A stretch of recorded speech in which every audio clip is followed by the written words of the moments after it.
All right, you and I are diving into a scandalous tale of a noble girl and her very noisy neighbor. Lady Alara is trying to study for the royal trials, but the thumping next door is piercing her walls. Her friend Beatrice is even more annoyed, noting this has been happening every single night for 3 straight weeks now. Due to the racket, Alara cannot focus on her scrolls, and the exam is coming fast. Beatrice calls him a reckless, rude lord.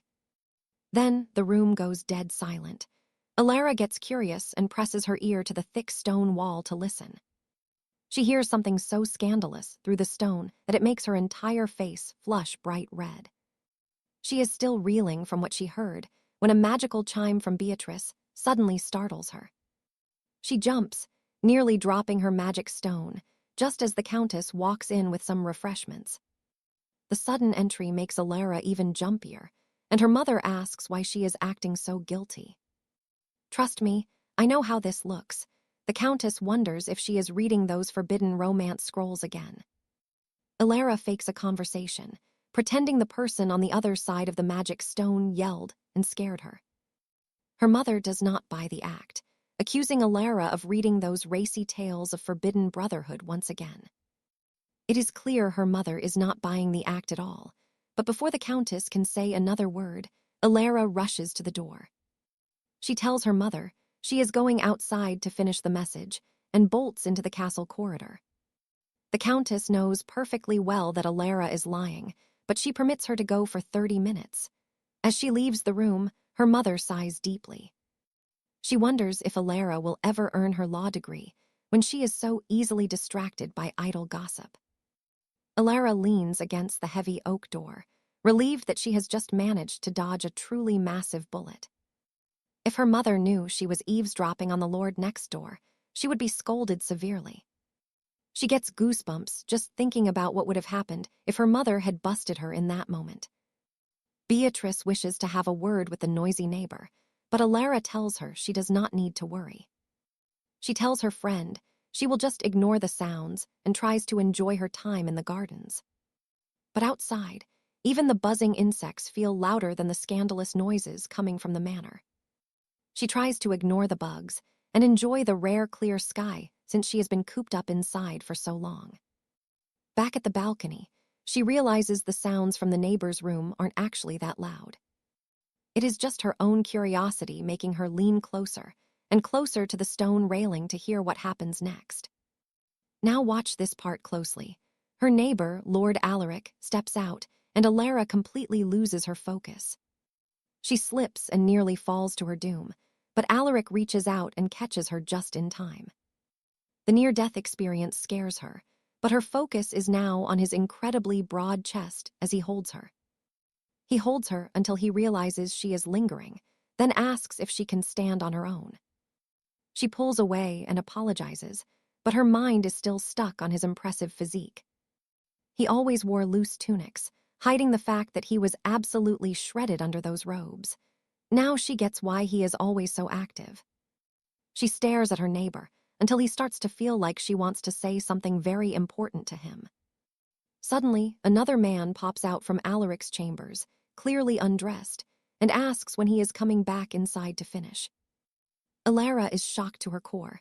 It was not a lady in there, it was another man. While Alaric calmly discusses things with his secret love interest, Alara finds it incredibly hard to believe that he is actually into other men as well. He maintains his cold persona, telling Alara to go back inside before she catches a chill. She does not hear him because her magic communication stone starts glowing again with a loud incoming message. Before Alara can say a word, Beatrice's voice booms out, loudly demanding to know why she is not replying to her messages. Beatrice is so loud that Alaric hears every single word they say about him from across the balcony. Embarrassed, Alara tries to silence her friend before she makes things even more awkward than they already are. Instead, Beatrice gets even louder, reminding Alara that she had called her neighbor a perverted rogue who slept around with many different people every single day. That insult echoes throughout the hallway, so it is obvious the Lord heard exactly what Alara said about him. After that, 3 days pass by, and each day Alara spends her time sneaking into her own home like a thief. On the fourth day, she was thinking about how she felt like a spy in her own manor when her neighbor suddenly appeared. And trust me, you and I would not want to be in her shoes right now. Absolutely awkward. Stick with me. You and I are about to see how a simple greeting starts a legendary tale. Alara feels humiliated and hurt that this man refuses to even acknowledge her presence as he puffs on his pipe. Since he ignores her, she does the same and heads to the academy. Days pass until the magistracy results finally arrive. It was an incredibly stormy day. Alara felt the damp chill piercing through the stone walls of her family lodgings. Alara hides in a garden gazebo near the manor.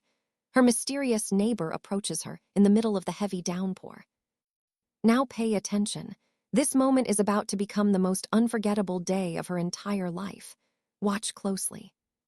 A few hours earlier, she was huddled under a stone arch for shelter. She reached out a hand to check the rain. The droplets hit so hard they actually stung her skin. She wonders if her mother is feeling a similar pain back home. She remembers telling her mother about failing the high court exams. Her mother had gripped her hands with a desperate intensity.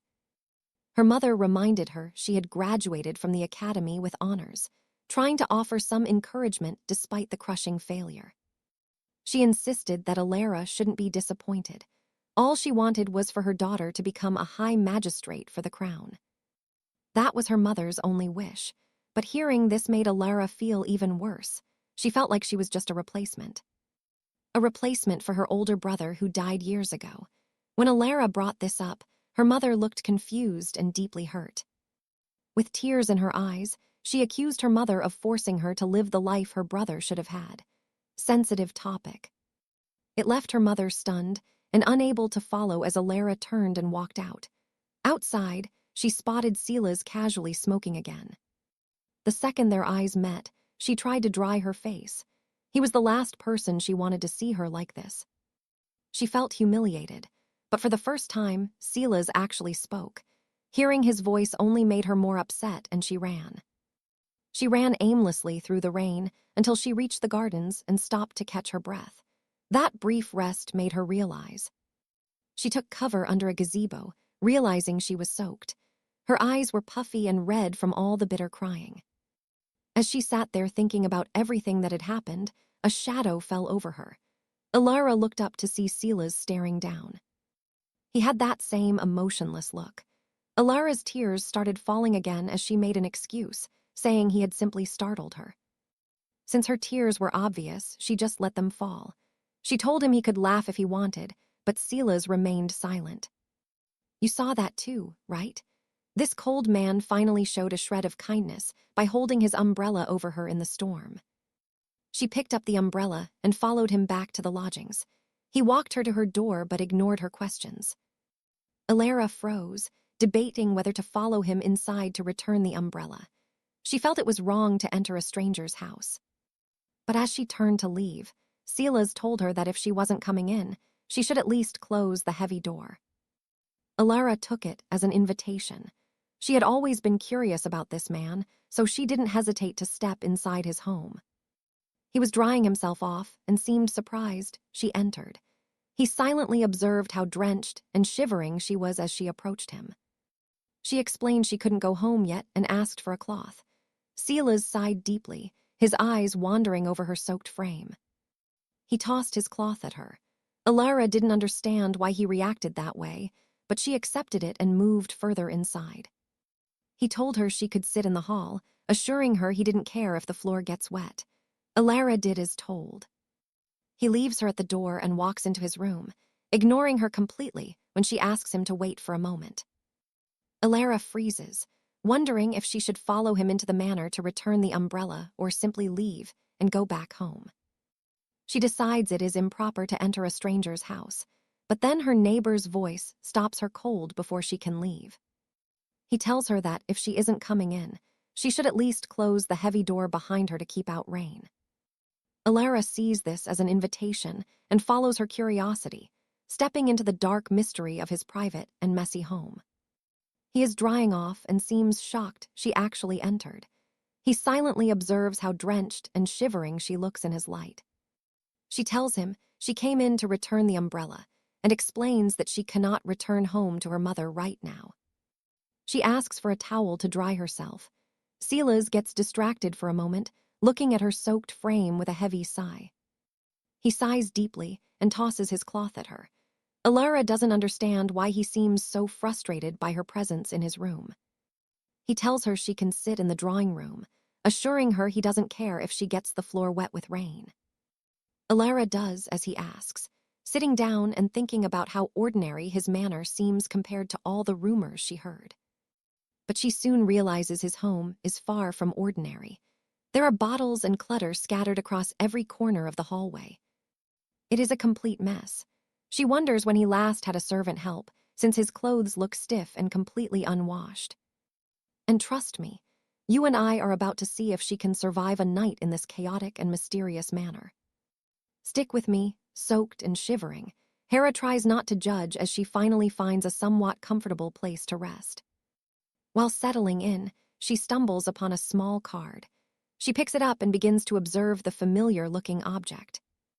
It looks incredibly recognizable, and it only takes a moment to realize it is a student identification card from the Royal Academy. The card belongs to her neighbor, Julian Thorne, proving he attended the physician's college at her very own university. She had no idea because they were in different departments, but why would he leave his identification just lying around? Now pay attention. Seeing how Julian treats his degree makes Hera feel like her own graduation wasn't a big deal at all. The card confirms his name is Julian Thorne, but as she stares, she feels like she is forgetting something very important. She tells herself it is nothing as Julian finally finishes his current task and strictly instructs Hera to go take a hot shower. He says he cannot have her catching a cold under his roof, tossing her some dry clothes. While she gets changed, Hera fumes over Julian's bizarre behavior. She is absolutely livid because she cannot tell if he is being kind or a jerk. Finally, Hera catches her reflection, and trust me, you'll want to see this. All right, you and I are starting with a disaster, as Alara realizes she is lacking undergarments under her transparent gown, and she screams in.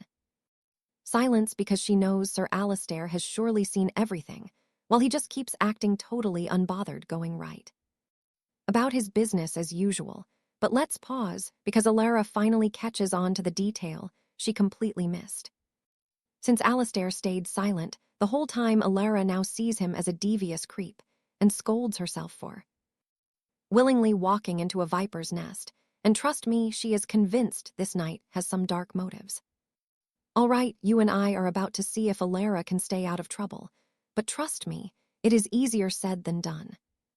She vows to be extremely cautious, promising herself to avoid any eye contact with him for as long as she possibly can. Now pay attention. She leaves her bath and enters the drawing room where Lord Julian is currently resting by the glowing hearth. The silence is heavy, so she reaches for some wine, hoping the drink will make this awkward encounter feel less tense. But as she reaches out, she accidentally reveals her hidden feminine side, and you and I know things just got very real. All right, you and I are watching her presence choke Sir Alistair. Oblivious to her power, she wonders why he is suddenly struggling for breath. Let's dive into a story where Lady Helena tries to keep a cool head around Lord Julian, but the ale has other plans. Her focus is completely gone. She's staring at Julian with glassy eyes, and he can tell she is already far beyond tipsy. She is swaying, clearly having indulged in one too many cups of wine, to prevent her from embarrassing herself even further. Julian reaches out and takes her drink away, insisting she's had enough. He tells her he will find some blankets for her. But as he turns, she suddenly lunges at him, pinning him down and blaming him for her failure at the Royal Knight Academy. Now watch this, because Julian is completely baffled. He demands to know what trials she means and why she is blaming him for everything. He tells her to get off him, wondering if she has truly lost her mind. But Helena remains defiant, questioning Julian's scandalous lifestyle. She wants to know if his life of constant partying and thrill-seeking is actually fun. If it is, she wants him to show her. Julian is still trying to process her drunken demands, so Helena finally decides to give him the full, blunt explanation for her anger. She tells him she knows he is a carefree rogue who sleeps around nightly. That comment definitely hits home and makes Julian lose his cool. Before she can blink, Julian pins her down, admitting he doesn't know what she's playing at. "Trust me, you and I need to see this." "Stick with me," Julian is finally snapping back, warning Lady Alina she has no right judging a man she barely knows. Keeping his composure, Julian tells her he won't sit there and listen to her judgment, no matter what he does.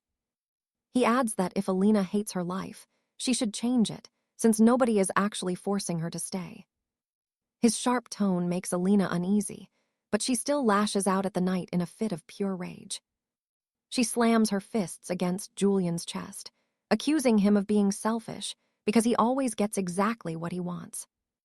"Now watch this carefully." Julian asks her if this room looks like the home of a man who is happy.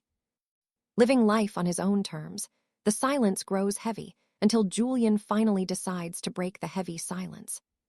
He remembers her request to see how he lives and offers to show her exactly what he finds pleasure in. Julian leans in for a kiss, and while Alina braces herself, he suddenly stops halfway because of a change of heart. This change of heart makes him tell Alina to leave, scolding himself for even thinking of touching someone like her. "You and I just witnessed a massive shift." Lord Julian pulls away, but she grabs him, pulling him back in shock. "Stick with me," caught by that move, but before he acts, her monitoring shatters and she whines she's the only one who.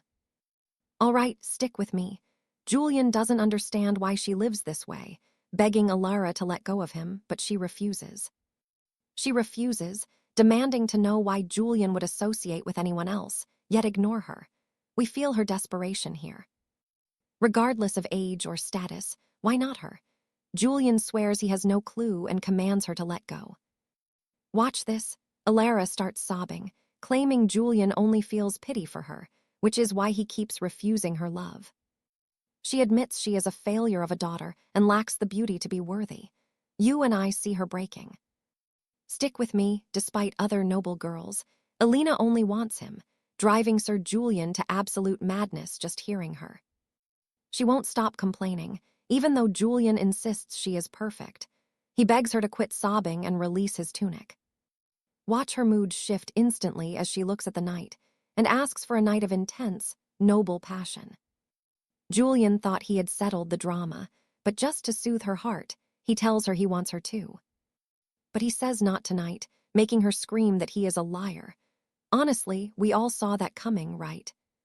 Stick with me. As they draw near, Julian tries to convince her, warning the lady against a choice she will regret. He eventually agrees to the night just to please her, but watch closely. He warns she better not come crying later. Wild, right? Stick with me. Afterward, he strips off his tunic again and makes it clear that these warnings are for Lady Alara. He knows she's misreading things, yet trust me, he's already said no 1,000 times. Stick with me. Sir Alistair fought his urges many times, eventually giving the lady the intimacy she craved before they finally united. Stick with me. You and I are witnessing a scandal. It is too late, so Alina stays until Julian sees her off. At the door, she offers to return his cloak, but the cold lord refuses. He has no interest in those clothes. He says she can keep or discard them. Now, here is where it gets interesting. Alina sees his complete indifference. She agrees to do as she likes, but as she starts to thank him for the stay, a voice stops her. Her mother stands there in shock. Trust me, she wants to know exactly why Alina is leaving the Lord's private quarters. Stick with me. Inside Julian's chambers, things are about to get incredibly awkward for Helena and her mother. The dowager reminds her that she claimed to be spending the evening at Lord Davon's manor, making this situation disastrous. All right, you and I are about to see a classic noble scandal unfold right before our eyes. Alaric stands by as the Duchess berates her daughter, Lady Alara, for losing her noble mind. The mother turns her fire on Alaric, demanding to know why a stranger spent the night with her child. Alara quickly intervenes, desperate to stop her mother from making a scene that would ruin their house's name. She explains she was stranded in a storm until this traveler offered her shelter and safety. But the Duchess is skeptical, asking why he didn't just escort her back to the nearby family wing. Now pay attention here, because Alaric is about to make a bold move that catches everyone off guard. He calmly claims they are courting, leaving the corridor in a dead silence that feels like a heavy spell. Since they just arrived at the estate, 𝒂𝒂𝒊𝒂 is frozen, never imagining he would claim to be her lover. Thinking fast, she lies that they were academy classmates, even if they studied in completely different circles. 𝒂𝒂𝒊𝒂 insists he is her beloved, but her mother stares at Alaric with pure, unadulterated doubt. The Duchess can't believe this man, with his unkempt beard and a traveler's tunic held together by prayers, ever attended the prestigious Imperial Academy. 𝒂𝒂𝒊𝒂 goes further, claiming he even studied at the Great Healing Sanctum, a lie that even shocks Alaric. You and I can see the Duchess is actually buying it. Crisis averted, at least for now. She warns him to escort her home immediately next time, as spending the night is still highly improper. Alaric offers a humble apology, playing the part of the devoted suitor to perfection. The apology works, and the tension in the hallway finally starts to vanish into thin air. 𝒂𝒂𝒊𝒂 grabs a basket of linens to distract her mother, leading her away from Alaric's quarters. The Duchess promises that the real lecture will continue once they are safely back inside their own manor. 𝒂𝒂𝒊𝒂 doesn't care. She's focused on Alaric, whispering that she'll find a way to repay this massive favor. Alaric just tells her to get lost and not to worry about it as she quickly hurries away. And that's where we leave Alaric, lighting his pipe and wondering what kind of mess we just stepped into. All right, you and I are watching Sir Julian enjoy the post-storm calm, swearing he is finished taking in any more strays. All right, you and I are about to see if 𝒂𝒂𝒊𝒂 can survive this awkward noble family drama. Back at the manor, her mother gives her the cold shoulder. 𝒂𝒂𝒊𝒂 is certain a lecture is coming. She braces for the worst, but to her complete surprise, her mother isn't looking for a fight this time around. Instead, she wants to talk. She tells 𝒂𝒂𝒊𝒂 how terrified she was when she ran out into the rain. Out of pure desperation, her mother searched the entire estate like a woman possessed, looking for any sign of her.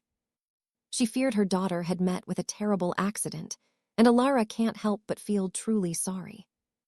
She explains she was planning to spend the night with Lady Beatrice, but the storm started pouring down even more heavily. The Countess is fuming, but as she prepares to scold her, she remembers exactly what happened yesterday before she fled. 𝒂𝒂𝒊𝒂 had accused her mother of forcing her to spend her entire life living the path her late brother taken. Recalling this softens her heart. She decides to end the confrontation right there and dismisses her daughter.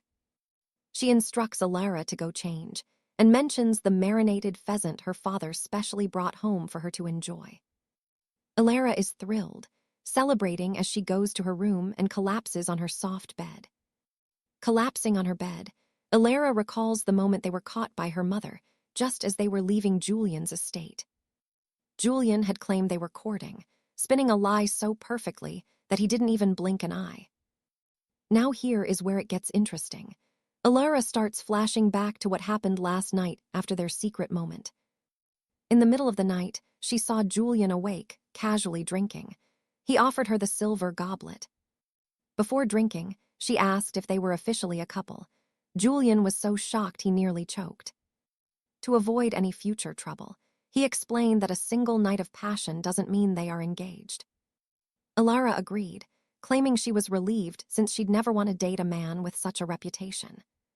She lamented that her first time wasn't more romantic, blaming herself for being reckless with an inconsiderate person. Of all that, Julian only heard one thing, that it was her first time. She told him not to worry, insisting she wasn't the type of girl to cling to a man forever. Julian dropped his head in panic, demanding to know exactly how old 𝒂𝒊𝒂𝒊𝒂 was. She didn't catch his initial shock, but she stood her ground, arguing that she wouldn't act like a child. She called him Sir Julian and told him she couldn't care less if he was way older, assuring him not to worry. Julian could only focus on being called Sir. He looked like he had been struck by an arrow. Since that bothered him so much, 𝒂𝒂𝒊𝒂 suspected he really was much older than she first thought. The usually cool knight was genuinely offended, which was strange, but 𝒂𝒂𝒊𝒂 paid him no more mind. The dream shifts. She walks into a room where her mother waits with a look of pure judgment. You and I both know this is a total nightmare, especially when she asks about Julian after the failed academy trials. 𝒂𝒂𝒊𝒂 tries to explain it's not what it looks like, but the Countess refuses to listen to any of her excuses. She warns her not to lie, claiming she could hear everything through the thin castle walls. Suddenly, her mother's voice thunders through the air, jolting 𝒂𝒂𝒊𝒂 back into the real world. It was all a dream born of memory and guilt. Seeing her reaction, her mother asks if she is truly okay. She asks if it was a nightmare, but 𝒂𝒂𝒊𝒂 denies it, still reeling from the shock of the dream. Then she notices her mother is holding a basket and asks what she has planned for it. To her surprise, her mother tells her to deliver the delicacy to Julian as a peace offering. 𝒂𝒂𝒊𝒂 stands outside his door, unable to knock. She never wanted to see his face ever again. Her mother insisted on this apology for being so harsh to the knight earlier that morning. 𝒂𝒂𝒊𝒂 doesn't see why she has to apologize, but then remembers that he lied for her. Still, this gift feels excessive. She paces around, wondering exactly what she should say to him. Should she thank him for being a convincing liar, or praise his talent for dramatic acting? Lost in her frustration, she accidentally bumps her head against the heavy wooden door. Julian hears the sound and asks who goes there. 𝒂𝒂𝒊𝒂 panics, her heart racing in her chest. So what do you and I expect? She leaves the gift and runs away like a total coward. Lady 𝒂𝒂𝒊𝒂 tries to flee, but fumbles her escape just as the door swings open to reveal a pair of tiny legs. She looks up to find a little girl staring back, who seems just as shocked as 𝒂𝒂𝒊𝒂 is by the sudden encounter. The girl asks who she is, but instead of answering, 𝒂𝒂𝒊𝒂 just fires the same question right back while the girl calls out. Father, telling him there is a lady at the door, while little Lily gets a lecture about opening up for total strangers. Now pay attention, because her father is none other than Sir Julian, standing there in a kitchen apron and looking totally stunned. 𝒂𝒂𝒊𝒂 is even more floored hearing the girl call this high-ranking knight dad, realizing the man has a secret life. Later on, they all sit at the dining table so Julian can finally try and explain this whole domestic situation. 𝒂𝒂𝒊𝒂 admits she had no idea he was off the market, a strange statement that neither Julian nor Lily can even begin to understand. Lily asks exactly which market she means as Julian tries to stop the little girl from interrupting their adult conversation. And trust me, you and I can see the girl is not happy as she is ordered to go play in her room. Now watch this. Lord Julian asks if she has lost her mind as Helena starts blabbering uncontrollably. She accuses Julian of forbidden trysts and dark secrets, forcing him to demand what nonsense she is saying. Julian accuses her of assuming the worst again, but you and I see this talk has left him shaken. All right, stick with me. Lord Julian finishes his work, grabs Alina's hand, and hauls her toward a chamber, throwing her onto a rough cot. Watch this. She protests about the child nearby, but Julian ignores her. He leans in close, and trust me, you and I are about to see something wild. All right, you and I are watching Arthur swear he won't give Seraphina a full body treatment. Now, watch things get really loud. The noise draws Lady Charlotte over. She peeks inside, and trust me, she is absolutely fuming as she slams the door open. Stick with me, as this young lady accuses the Duke of being unfair, also demanding to work as a physician with a chillingly blank face. Stick with me, with a stern look. He reminds the girl to stay in her chambers before turning back to Lady 𝒂𝒂𝒊𝒂 and asking if she finally understands those noises. Pay attention, because he was just a regular healer performing a deep muscle treatment this whole time. Those sounds during her massage proved her suspicions were wrong. Trust me, we know the adults are fine, and an awkward situation follows. Trust me, Lord Julian and his daughter are about to pull Alina into a bizarre game of high healer. Julian orders their patient Alina to lie back and be still. He is actually having fun, while she is clearly not. Little Serafina is thrilled, rushing off to gather her healer tools. Meanwhile, Alina is stuck waiting for what comes next. Alina asks if they are truly serious. Julian just smirks, calling this payback for all her judgmental looks from earlier. Minutes later, Alina is flat on her back, waiting for the father and daughter duo to begin their ritual. Julian plays the grand surgeon, while Serafina acts as his assistant. Alina never expected them to be this serious. Now watch this. The mood shifts when Julian announces they are about to perform surgery on her eyes. Alina is completely unnerved by his tone, but she stays quiet and lets the two of them finish their work. Once they finish, they solemnly tell Alina she has lost her sight, even offering a fake apology for it. Alina screams in mock panic, loudly questioning if this sanctuary is actually qualified to treat anyone at all. Finally, Julian removes her silk blindfold and tells her the healing session is officially over. She can leave now that they are finished, but as he leaves, she asks if he is truly married. Instead of answering, he fires back a question, wanting to know how she knew he attended the Healer's Academy. She explains she found his academy seal by accident and did not mean to spy, but now she expects an answer. He decides to answer with another question, asking her to look closely and tell him if he looks married. You and I know Serafina is his daughter, so he just tells her to believe whatever she wants to. He adds that it does not matter anyway, since Alina is so talented at making wild assumptions about people. Normally, Alina would let him leave after such a vague answer, but this time things are different. She refuses to let this slide and demands a straightforward answer because of what the commoners might think. People might think he is being unfaithful, but Julian says absolutely no one would ever see it that way.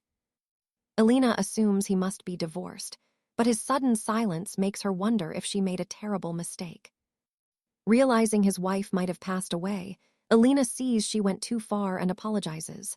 Trust me, it got awkward. Stick with me here. Julian tells Hera her prying is fine and exits the infirmary, while she smacks her own forehead. She always speaks without thinking. But watch this. Julian opens the door wide and Sila's is there pointing. Trust me, it gets wild.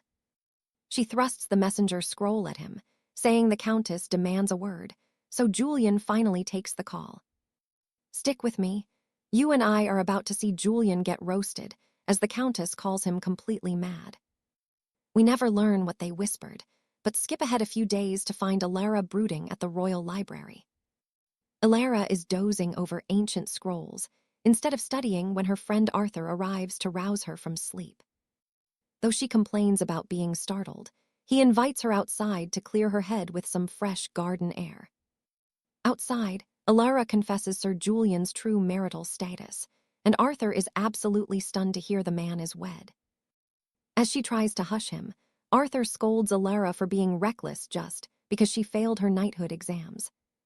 She insists she only discovered he had a wife and daughter after their secret night together was already over. Alara describes how Julian's wife screamed through the scroll, making her flee in shame before hearing anything more. Her confession has Arthur thinking hard, even asking what the legal punishment for breaking the decree of fidelity is. Now pay attention here. Luckily for her, the kingdom scrapped those harsh adultery laws a long time ago. Even then, Alara explains the law only punishes the mistress if she knowingly sought a man who was already wed. Arthur believes this scandal simplifies things, advising her to never share a bed with that man ever again. She agrees, but her expression is dark, prompting Arthur to ask why she looks so terribly disappointed by this. Alara denies it, claiming she simply cannot associate with a man whose actual age is a total mystery. Arthur finds this strange since Alara usually prefers older gentlemen, but that comment only makes her even more furious. She throws a fit, shouting that her love for older men is strictly for fictional heroes, not real people. To her, those are two different worlds, and she starts preaching about the gap between fantasy and real life. Arthur decides to let her win this round, apologizing before seeking to know what finally happened with her mother. Alara coldly claims they just had a massive row and reconciled, insisting there is nothing more to it. Slighting her cold response, Arthur senses she is not okay and wonders if she is just pretending for him. 𝒂𝒂𝒊𝒂 snaps that she refuses to discuss it, wanting to focus solely on her upcoming High Inquisitor entrance exams. From Arthur's view, the Countess should be proud 𝒂𝒂𝒊𝒂 graduated top of her class at the prestigious Royal Academy. He argues that if her dream is to serve the crown, the specific academy she attends shouldn't even matter. However, 𝒂𝒂𝒊𝒂 says that is just how things work on her mother's side of this high-ranking noble family. Arthur knows she means her uncles. One is a high commander, and the other a respected high justiciar. You and I can bet they all attended the Royal Academy, but Arthur believes 𝒂𝒂𝒊𝒂 is special. He even points out that her mother isn't a high-ranking official, making these heavy expectations feel completely unfair. Arthur has a point, but 𝒂𝒂𝒊𝒂 corrects him. She isn't being measured against her uncles, but her brother. She knows her brother would have surpassed their uncles by now, though Arthur isn't so sure about that theory. 𝒂𝒂𝒊𝒂 agrees, but adds they will never know his true potential, which is exactly why she is pushed so hard. All this pressure makes 𝒂𝒂𝒊𝒂 feel like she is chasing a ghost she can never hope to actually catch. Arthur tries to joke, saying no one can catch a specter because they simply move too fast for mortals. 𝒂𝒂𝒊𝒂 doesn't find it funny at all. They are talking about her late brother after all, which is heavy. To calm her down, Arthur starts a long explanation about the stars and the Earth's rotation in the sky. He concludes that ghosts must be overpowered since gravity doesn't affect them, which finally gets 𝒂𝒂𝒊𝒂 to laugh. Arthur's mission to cheer her up is a success, and he finishes things by offering to buy her lunch. 𝒂𝒂𝒊𝒂 sits up happily, suggesting roasted beef, but Arthur suggests pork as the healthiest option for their day.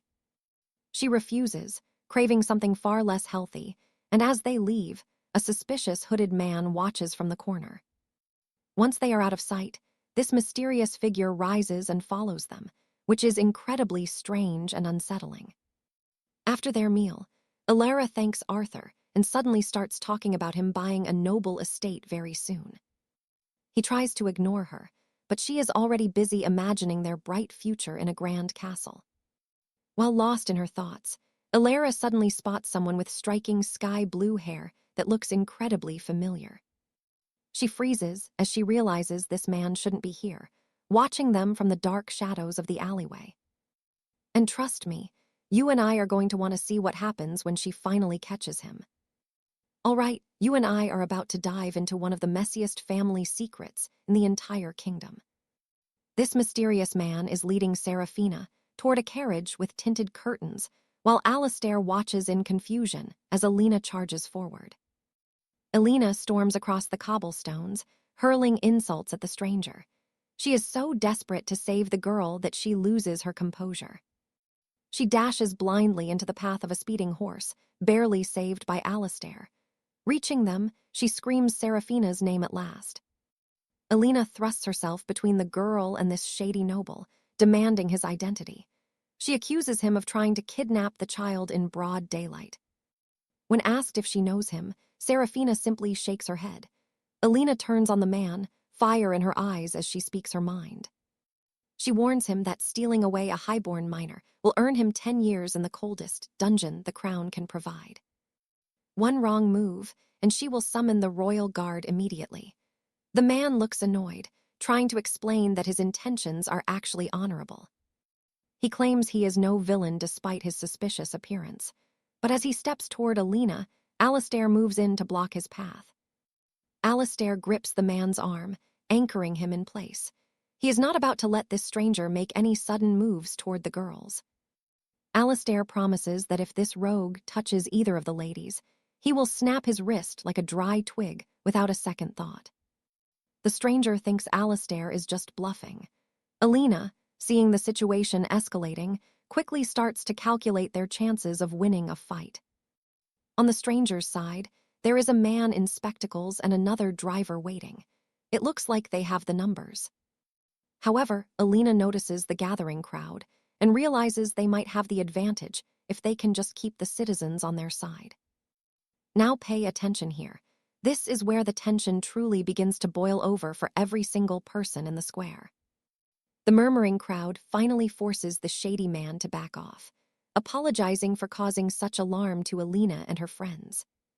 He retreats several paces, assuring the group that he will keep his distance. He claims there was never any attempt to kidnap the girl. He insists he has no reason for such crimes. Alina demands a straight answer, threatening to call the Grand Inquisitor for the truth. The rogue realizes she is dead serious. He sighs and reveals the truth. He claims to be Serafina's actual father, shocking Alina.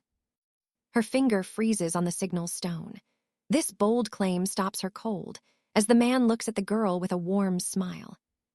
He calls the girl his daughter, but Serafina only hides deeper behind Alina's skirts.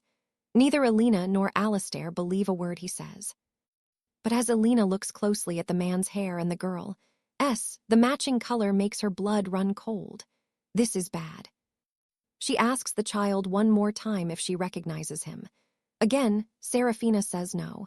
The man acts wounded, but Alina tells him to stop.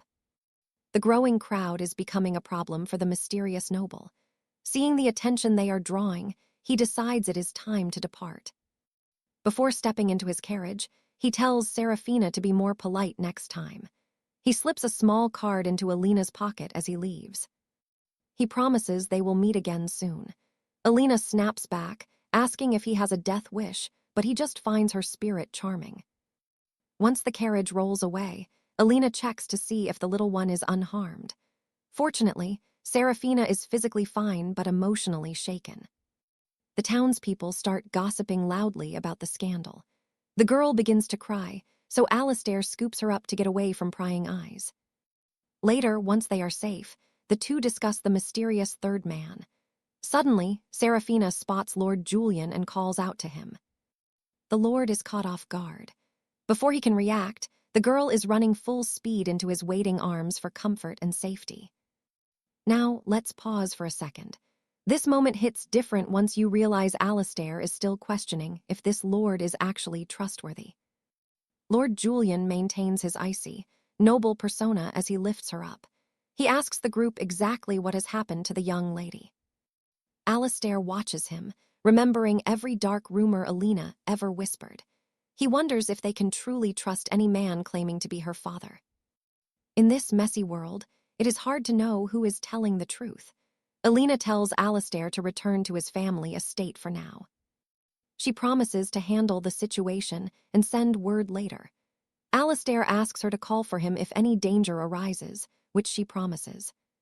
She then whispers to Lord Julian that they need a private talk immediately. They head straight back to the quiet of the manor. Once there, Julian puts the girl to bed and meets Alina in the study. He demands to know every detail from the town square. Instead of answering, she looks him in the eye and asks if the child is truly his. He is stunned by her blunt question. He asks what she implies by such a doubt. Alina explains she must know if he is her biological father given the stranger's claim. Julian hesitates for a fleeting moment before confirming the blood tie. He then demands to know why she is suddenly questioning his word. Alina tells him about the encounter with the man from House Victoria. Hearing this news, Julian immediately makes a private, urgent magical transmission. He spends a long time speaking with his contacts. He scolds his guards for failing to protect the girl on her way from the academy. Meanwhile, Alina pulls the card from her pocket. She expected a crest, but it only bears the name Victoria in elegant, gold-pressed lettering. She wonders if this is a person or a rival house. This mystery is only just beginning to unravel for our brave young protector. And trust me, you and I are going to find out exactly what kind of monster is coming for this little girl next. All right, you and I are diving into a mystery, starting with this blank card and Julian's frantic phone call. He begs the caller to hurry and fetch Sophie because the girl is scared, while Hera listens in secret. Hera stares at the card, half expecting a hidden magical message to appear until Julian catches her looking at it. He asks what she is looking at, but she hides the card and lies, claiming she saw nothing at all. He keeps staring, hoping she will confess, but she stays silent before he eventually offers his sincere apology and thanks.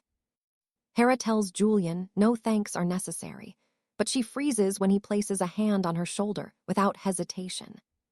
She suspects he might be making a move, but his touch tells her he is simply treating her like a child.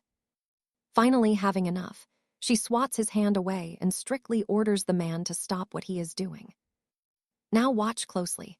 This sudden banging at the door is about to change the entire mood of the room. The noise wakes Sophie, who runs out to find her mother. Seeing the girl call for her mom makes Hera panic. She feels like she should not be here while the mother and daughter bond, completely unaware of Hera's presence.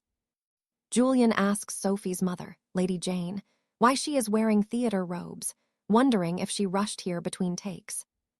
Jane ignores him and scolds Julian for using her real name when she explicitly warned him never to do so.